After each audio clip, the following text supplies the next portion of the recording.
En la hora anterior hicimos un recorrido breve, rápido, por los primeros siglos del cristianismo para que entendiéramos cómo es que se va elaborando esta doctrina en la iglesia cristiana y se llega a una definición definitiva.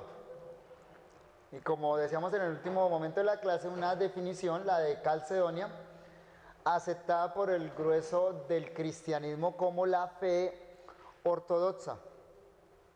Entonces ahora vamos a hacer una explicación teológica de lo que es la unión hipostática, tomando como base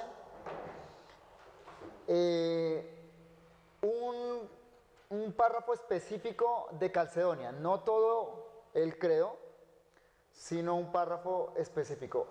La declaración fundamental con respecto a la unión hipostática es la siguiente: uno y el mismo Hijo, nuestro Señor Jesucristo, el mismo perfecto en deidad y también perfecto en humanidad, verdadero Dios y verdadero hombre. Esa es la declaración fundamental de la doctrina de la unión hipostática. Vamos a ver primero la ampliación de esa declaración y luego las implicaciones de esa declaración.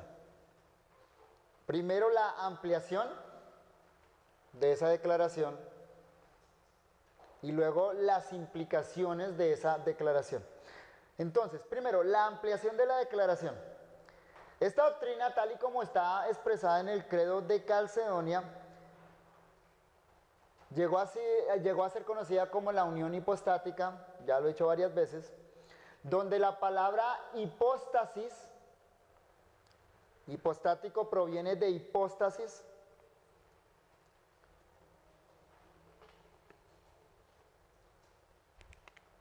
la palabra griega es hipóstasis,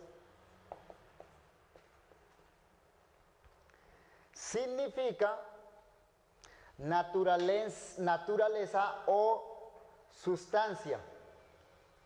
Naturaleza o sustancia. Esa palabra se utiliza solo una vez en el Nuevo Testamento griego y no en este sentido, sino en otro sentido.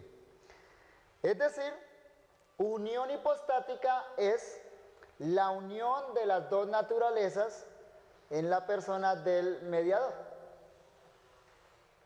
Unión hipostática es la unión de dos naturalezas en la persona del mediador. Y para una mejor comprensión de esta declaración, la podemos dividir en dos afirmaciones. Note que esta afirmación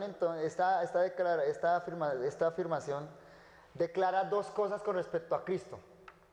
Primera, Cristo nuestro Señor es totalmente Dios y totalmente hombre. Lo primero que declara entonces es las dos y cada una de las naturalezas de Cristo. Y eso pues fue lo que hicimos durante toda la semana, ver por las escrituras que es así, que nuestro Señor es totalmente Dios y totalmente hombre. Esa es la primera entonces declaración. La segunda declaración que contiene esta afirmación es que hay un solo Salvador, un solo mediador, Cristo el Señor. Esta sí requiere explicación en esta parte del curso. Hay un solo Salvador, un solo mediador, Cristo el Señor. Algo que es muy evidente por las declaraciones bíblicas. Es decir, que hay un solo Salvador, un solo mediador, Cristo el Señor.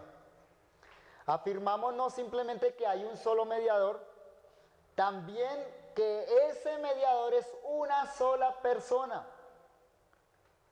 Y como amplía el credo, sin división.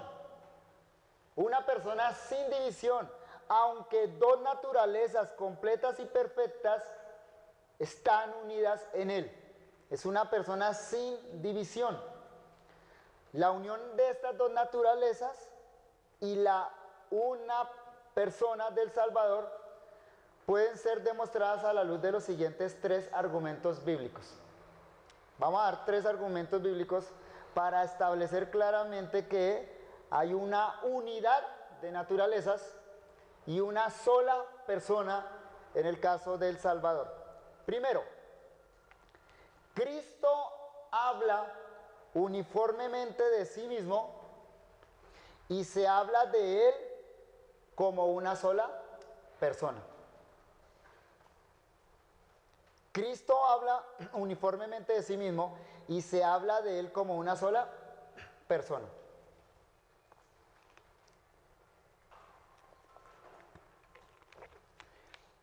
Cuando Cristo habló de él mismo, siempre habló como una sola persona.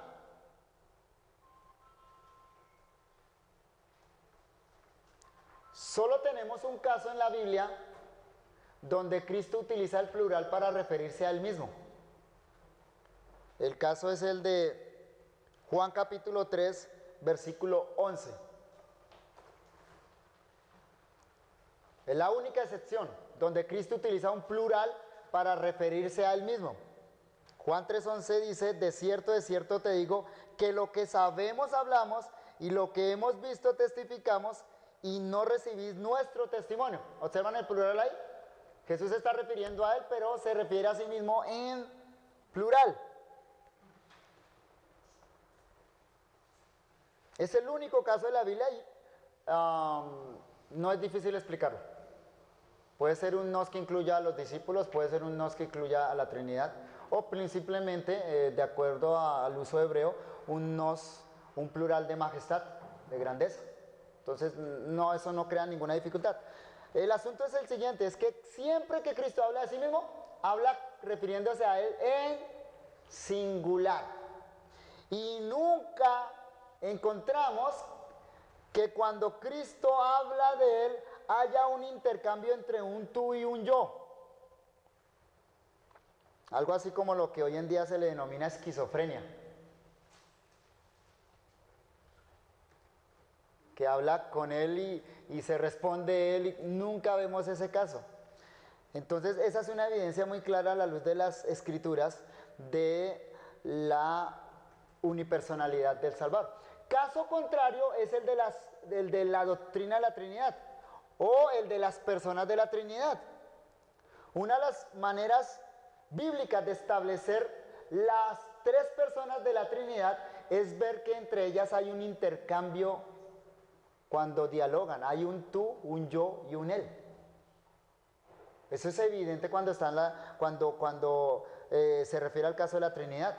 Nosotros encontramos al Hijo diciendo yo y el Padre uno somos. ¿Se notan? Yo y él. El uso de los pronombres personales implican la distinción personal. Nosotros utilizamos los pronombres personales para distinguirnos de los otros.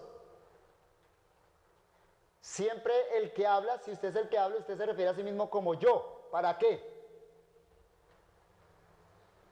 Para distinguirse del tú con el que habla. Y para distinguirse de él, de quien habla. Si notan que el pronombre personal implica esa percepción de personalidad. Eso lo encontramos, insisto, en el caso de la Trinidad, de la doctrina de la Trinidad. Y yo rogaré al Padre y Él enviará al Espíritu. ¿Sí notas el lenguaje? Eso implica distinción de personas. Como en el caso de la Trinidad hay tres personas, entonces entre las tres personas de la Trinidad encontramos ese diálogo. En el caso de Cristo, como no hay dos personas, nunca encontramos ese tipo de diálogo. Siempre se refiere de una manera uniforme a él. Primera de Juan capítulo 4, versículo 2 dice, Primera de Juan 4, 2, dice, en esto conoced el Espíritu de Dios, todo espíritu que confiesa que Jesucristo ha venido en carne es de Dios. Jesucristo ha venido. ¿Qué significa que ha venido? que ya existía. Ha venido, no dice nació, ha venido, ya existía, ¿cierto? Pero vino en carne. ¿A qué se refiere en carne? A la encarnación. Pero ¿cuántos Cristos menciona el texto? Uno. Hay una clara afirmación de la naturaleza divina porque vino, ya existía, de la naturaleza humana porque es en carne, la encarnación, pero el texto menciona un solo Cristo. Jesucristo ha venido en carne. O Juan capítulo 1 versículo 14. Y el verbo se hizo carne. Otra vez, el verbo preexiste. No solo por el argumento que vimos en Juan capítulo 1 versículos 1 al 4, sino porque aquí en este versículo se asume que el verbo preexiste. El verbo se hizo carne. O sea, el que llega a ser carne ya existía porque llegó a ser carne. Asumió algo nuevo. Entonces otra vez encontramos dos naturalezas, pero una sola persona. Ese es el lenguaje uniforme de la Biblia. No solo Cristo habla de sí mismo de esa manera, sino que cuando los apóstoles se refieren a Cristo, aunque mencionen las diferentes naturalezas, hablan siempre de Cristo como una sola persona. Segundo, los atributos y poderes de ambas naturalezas,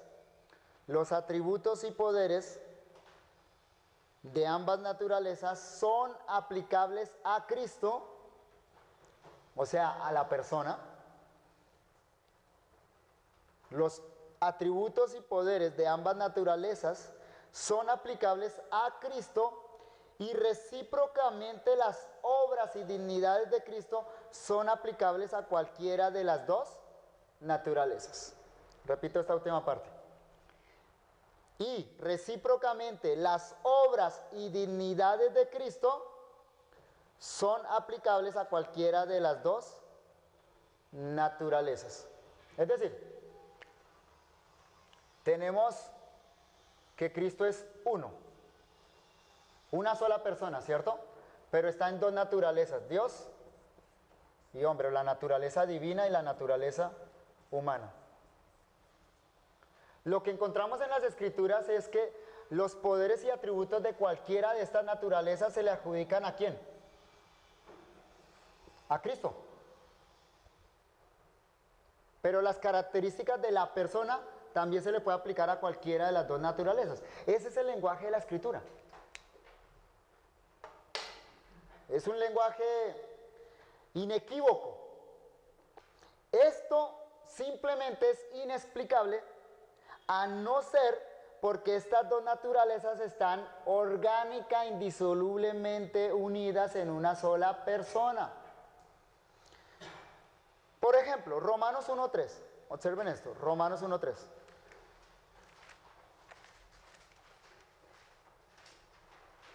Y entonces, en estos ejemplos yo quiero que noten algo. Es como en la mente de los escritores bíblicos no hay división en la persona.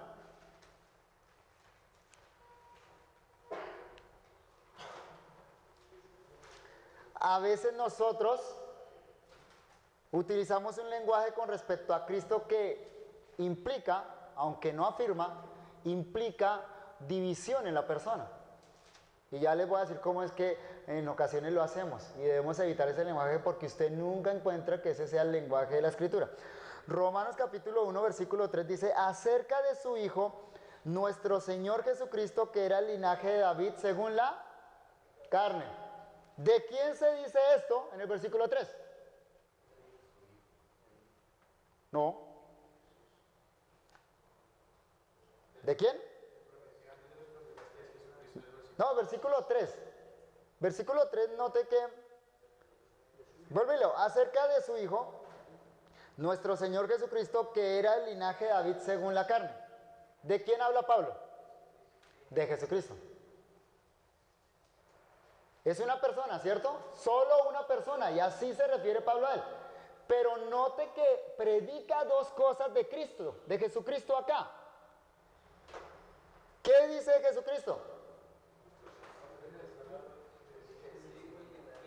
¿Qué dice Jesucristo ahí?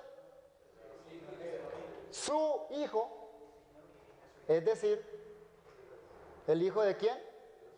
¿Eso qué significa? Divino. Pero lo segundo que predica del Hijo es que es del linaje de David según la carne. ¿Eso qué significa? Hombre. Pero en la mente de Pablo está dividido eso.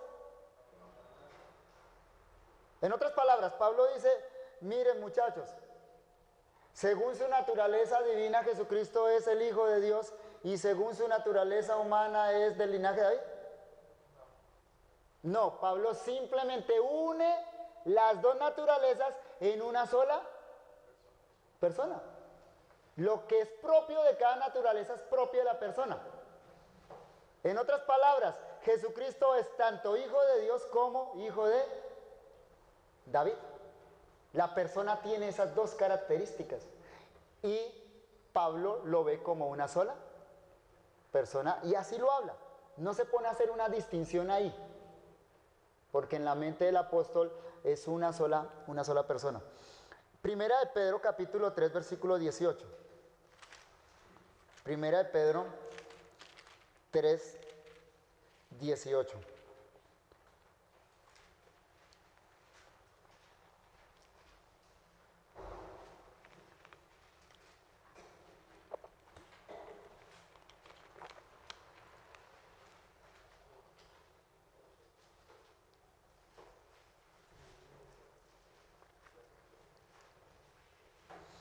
Dice el texto, porque también Cristo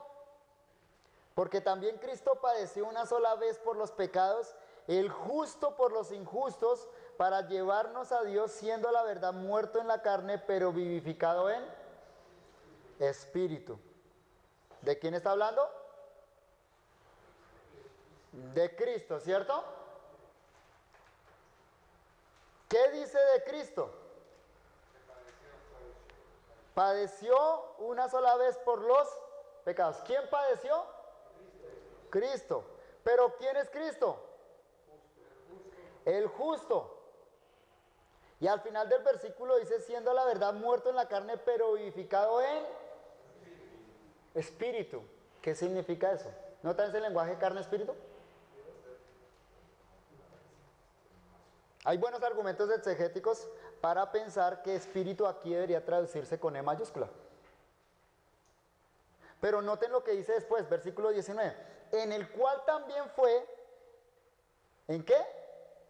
En el espíritu, también fue y predicó a los espíritus encarcelados, los que en otro tiempo desobedecieron cuando una vez esperaba la paciencia de Dios en los días de Noé.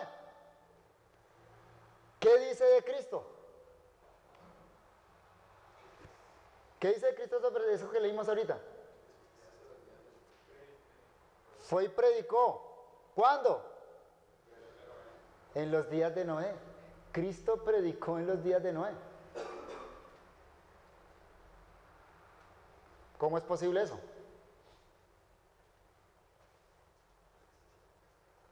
Preexistencia, ¿cierto? Pero otra vez entonces, ¿cuántos Cristos hay? ¿Pero qué se puede decir de Cristo? Que padeció, murió, pero que también predicó en el tiempo pasado, en los días de Noé. Y observen de nuevo, insisto, que el apóstol Pedro no utiliza un lenguaje algo así. Cristo, conforme a la carne o su naturaleza humana, padeció, pero con respecto a su naturaleza divina fue y predicó. ¿Ese es el lenguaje de Pedro? ¿Cuál es el lenguaje de Pedro? Cristo, la persona. ¿Sí? Ahora, eso no quiere decir, ahí para aclarar, no quiere decir que la humanidad de Cristo es preexistente. No, la humanidad de Cristo comienza a existir en el momento de la concepción. ¿Sí? Pero ese es el lenguaje de la Biblia, ¿sí lo observan? Otro texto, 1 Timoteo 2:5.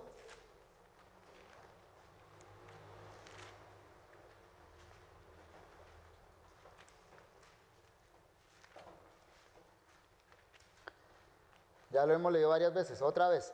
porque hay un solo Dios y un solo mediador entre Dios y los hombres, Jesucristo, hombre. ¿De quién habla? Jesucristo. Jesucristo. ¿Y qué dice de Jesucristo? Que es el mediador entre Dios y los hombres y que es hombre. ¿Cuántos Cristos? Un solo Cristo. Las dos cosas se pueden predicar del mismo Cristo. En la mente de los autores bíblicos, las dos cosas se pueden decir de Cristo, de un solo Cristo. Lo que es propio de cada una de las naturalezas se le aplica a una sola persona que es Cristo. Hebreos, capítulo 1, versículos 2 y 3. Hebreos 1, 2 y 3. En estos postreros días nos ha hablado por el Hijo, a quien constituyó heredero de todo y por quien asimismo hizo el universo, el cual, siendo el resplandor de su gloria y la imagen misma de su sustancia, y quien sustenta todas las cosas con la palabra de su poder, habiendo efectuado la purificación de nuestros pecados por medio de sí mismo, se sentó a la diestra de la majestad en las alturas. Mucho dice este texto de Cristo, pero observen que está hablando de la misma persona, de una sola persona, ¿cierto? No hay división, evidentemente la conexión de estos dos versículos es que se refieren a una sola persona, pero observen las características de esa persona y lo que se dice de esa persona. Primero, se le llama, versículo 2, el Hijo. Se le llama heredero. Se dice que por él se hizo el universo. Se dice en el versículo 3 que es el resplandor de la gloria de Dios y la imagen misma de la sustancia de Dios.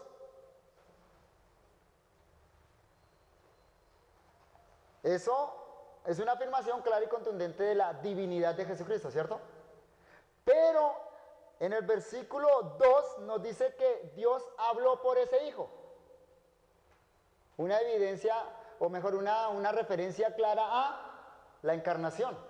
Habla por medio del Hijo. Pero en el versículo 3 dice que efectuó la purificación de nuestros pecados por medio de sí mismo. ¿A qué se refiere? ¿Cómo Cristo efectuó la purificación de nuestros pecados por medio de sí mismo? Con la muerte en la cruz. O sea que el que hizo el universo, el que es la imagen misma de la sustancia de Dios, el que es el resplandor de la gloria de Dios, murió. ¿Y acaso el autor de Hebreos coloca ahí una glosa o un pie de página y dice, ojo, esto sucedió con respecto a su naturaleza humana porque la naturaleza divina no puede morir? Eso es cierto. Eso que acaba de decir es cierto, ¿sí? Claro que sí. Pero mi punto, insisto, es este. ¿Cómo lo asume el autor de Hebreos? La persona. ¿Por qué la persona de Cristo puede morir?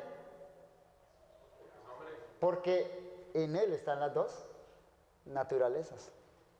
Pero ¿por qué la persona de Cristo es el resplandor de la gloria de Dios? Porque las dos naturalezas están en Cristo. Entonces, el punto es que los atributos y poderes de cada una de esas naturalezas se le aplican ¿a quién?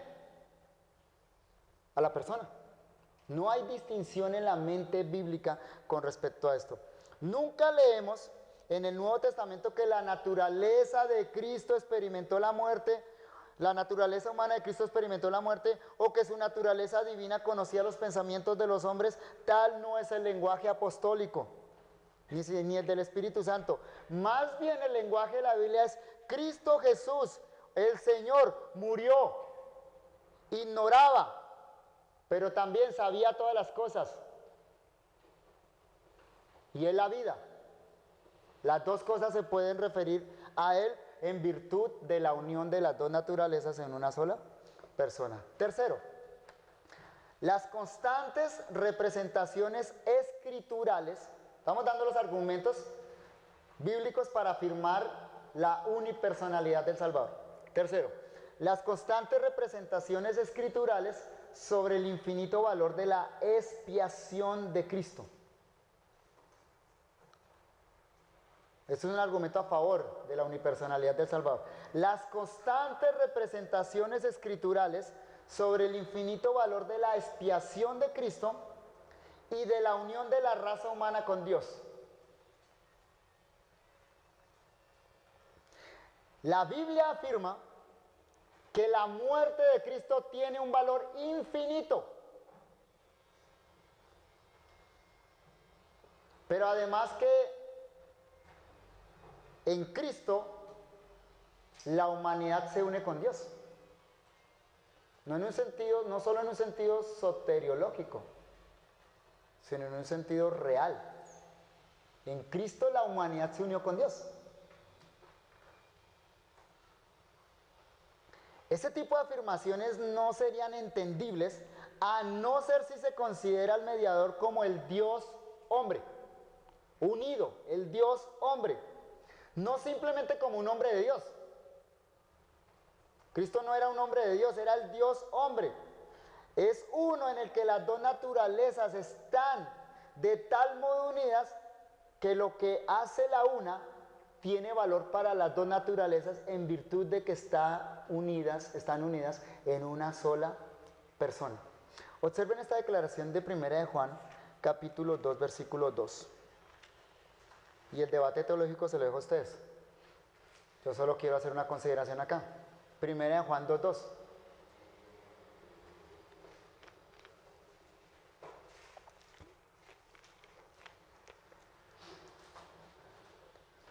Yo quiero que observemos acá es el valor infinito de la obra de Cristo. Dice Juan, y Él, Jesucristo el justo, de quien habló en el versículo 1, y Él es la propiciación por nuestros pecados, y no solamente por los nuestros, sino también por los de todo.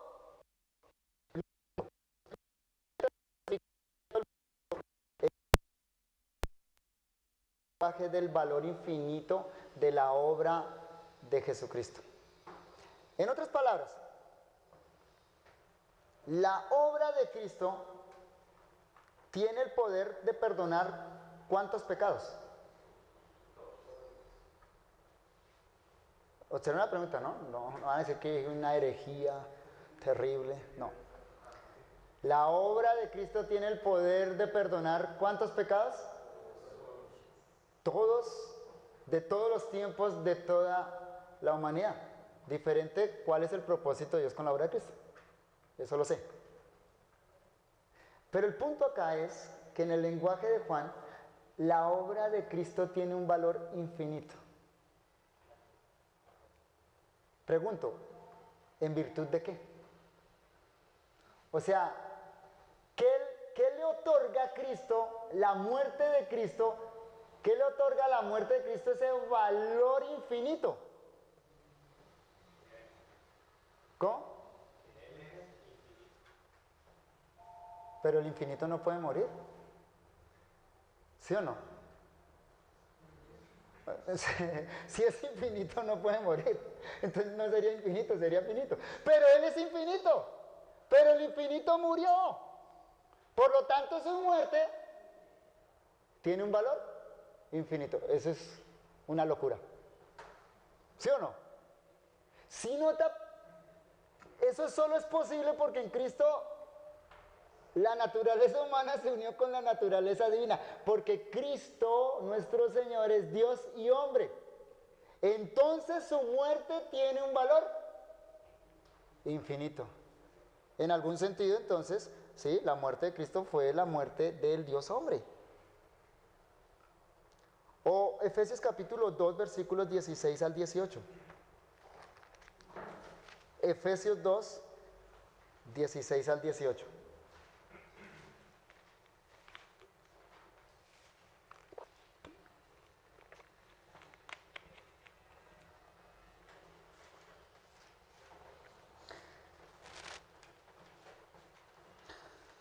Dice, y mediante la cruz reconciliar con Dios a ambos en un solo cuerpo, matando en ella las enemistades, y vino y anunció las buenas nuevas de paz a vosotros que estabais lejos y a los que estaban cerca, porque por medio de él los unos y los otros tenemos entrada por un mismo espiritual Padre. ¿Sí notan el poder y el valor de la muerte de Cristo? Reconcilia a unos y a otros. Pero también tenemos una afirmación como la de Segunda de Pedro, capítulo 2, versículo 1. Segunda de Pedro, capítulo 1, versículo 4. Segunda de Pedro 1, 4.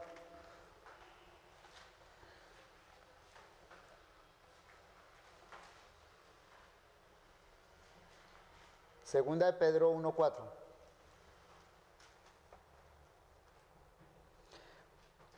Por medio de las cuales nos ha dado preciosas y grandísimas promesas para que por ella llegaseis a ser participantes de la naturaleza divina, habiendo huido de la corrupción que hay en el mundo a causa de las concupiscencias.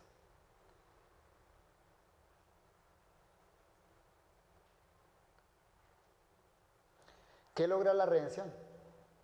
Es decir, ¿qué logra la muerte de Cristo? Según ese texto. Para nosotros, ¿qué logra? Da miedo pronunciar eso, ¿no? Ser participantes de la naturaleza divina, no deificarnos, ¿no? No hacernos Dios. Ser participantes de la naturaleza divina. Vuelvo y pregunto, ¿en virtud de qué? ¿Cuál es el poder de esa muerte que nos otorga esto? Que fue la muerte del Dios hecho hombre.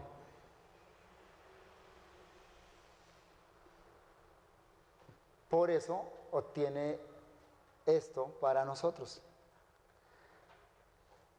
Entonces, esa es la explicación de la doctrina de la unión hipostática y la ampliación de la declaración. Pero en segundo lugar, consideremos algunas implicaciones de esa declaración. Hay un solo Cristo en dos naturalezas.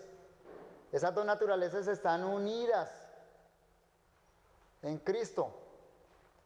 Pero eso tiene unas implicaciones que debemos considerar. Por un lado, aquellas implicaciones que tienen que ver con las dos naturalezas de Cristo,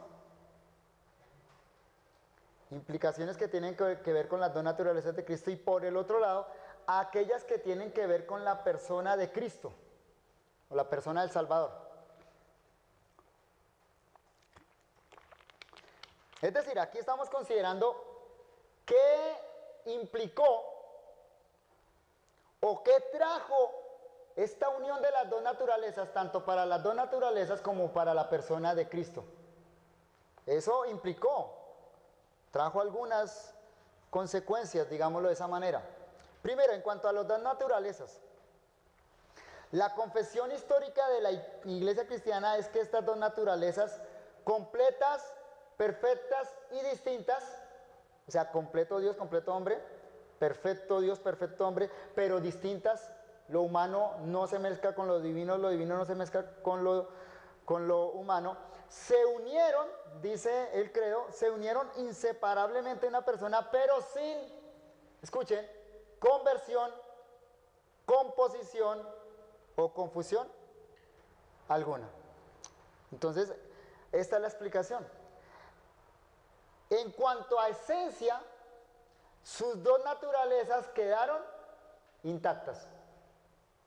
Lo humano permanece humano, lo divino permanece divino.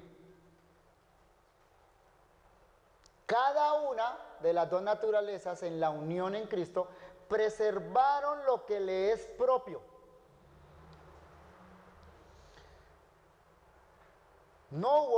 Entonces, no hubo conversión en ninguna de ellas.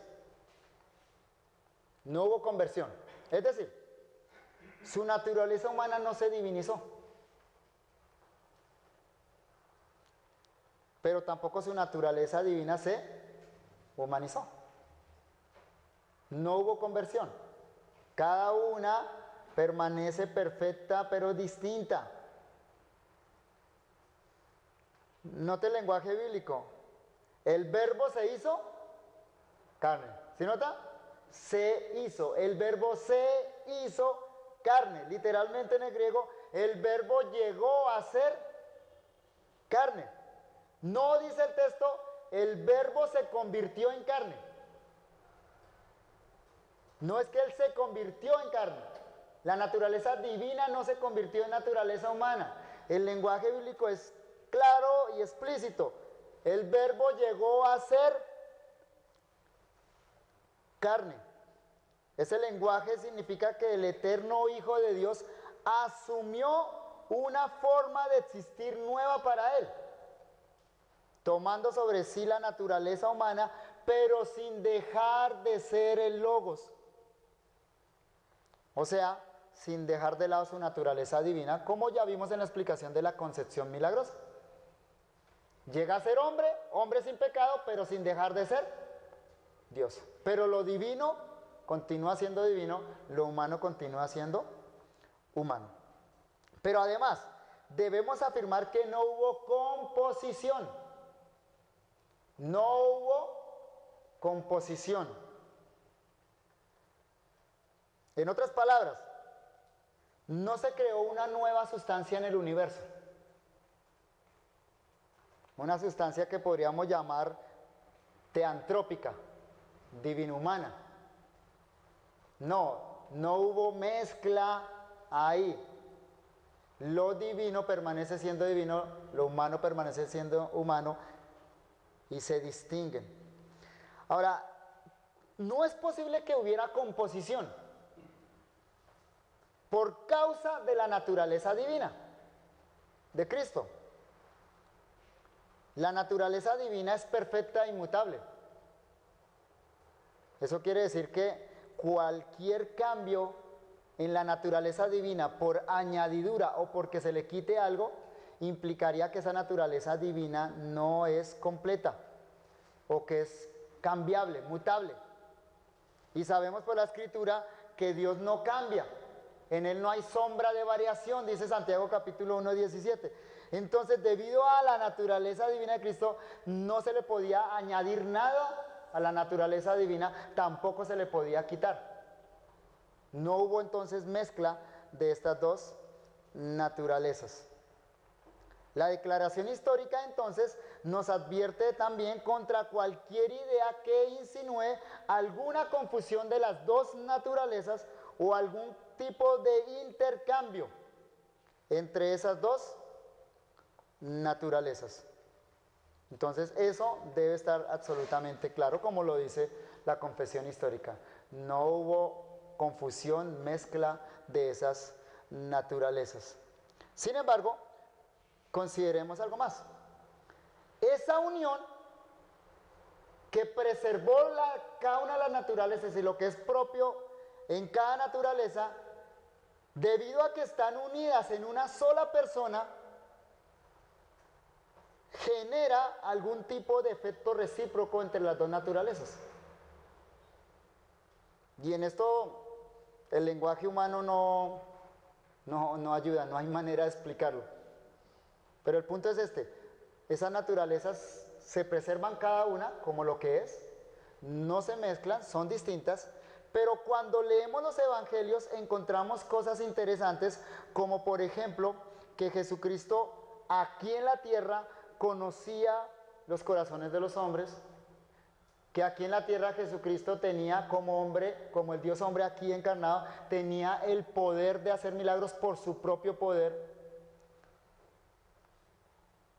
No podemos explicar esto de otra manera, sino a través de la unión de las dos naturalezas en una persona. Por ejemplo, noten estos textos, Marcos capítulo 5, versículo 41.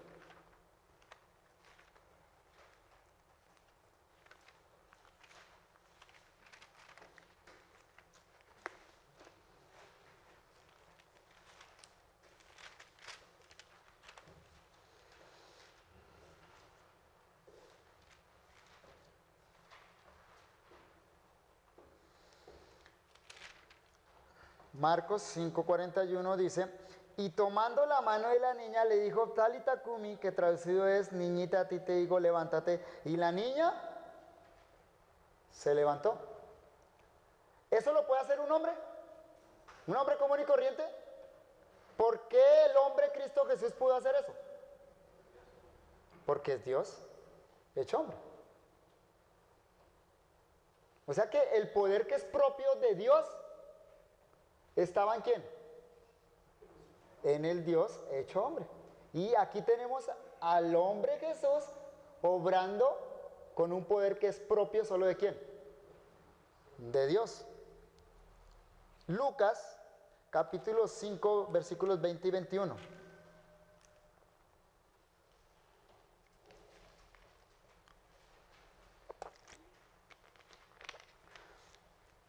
Lucas 5, 20, 21. Al ver la fe de ellos, le dijo: hombre, tus pecados te son perdonados. Aquí hay dos cosas. Primero, al ver la fe de ellos. ¿Quién puede ver la fe? Dios. Con el corazón se cree para justicia. ¿Y quién conoce el corazón? ¿Y qué hizo Jesús acá? Vio la fe de ellos. Pero segundo, perdona pecados. ¿Quién tiene el poder, la autoridad de perdonar pecados? Y aquí el Dios hombre, Jesucristo el hombre, está obrando con un poder que solo es el poder de Dios. O Juan capítulo 3, versículo 13. Hay más textos, pero veamos solo este para completar este punto. Juan 3:13. Esta es una de las declaraciones más enigmáticas en la encarnación de Cristo. Dice Cristo ahí hablando con Nicodemo: nadie subió al cielo sino que el que descendió del cielo. ¿Quién descendió del cielo? Él, Cristo. El Hijo del Hombre, ahí lo aclara, que está en el cielo. ¿Notaron el verbo? En presente. No dice que estuvo en el cielo o que estará en el cielo, sino que en ese momento, cuando estaba hablando con Nicodemo, el Hijo del Hombre está ¿en dónde?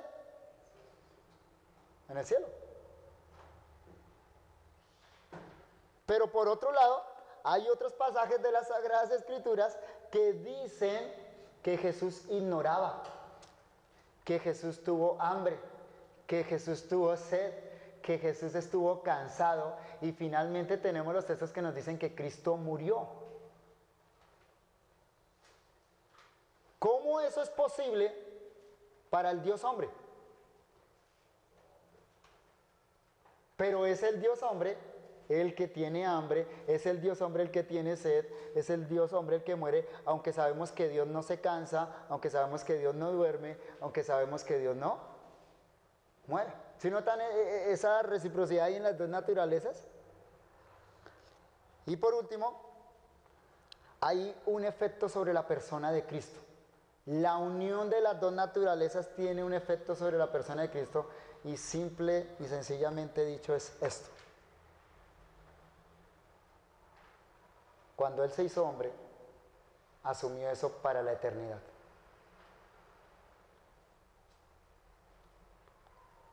Él va a ser el Dios hombre por la eternidad. Para siempre.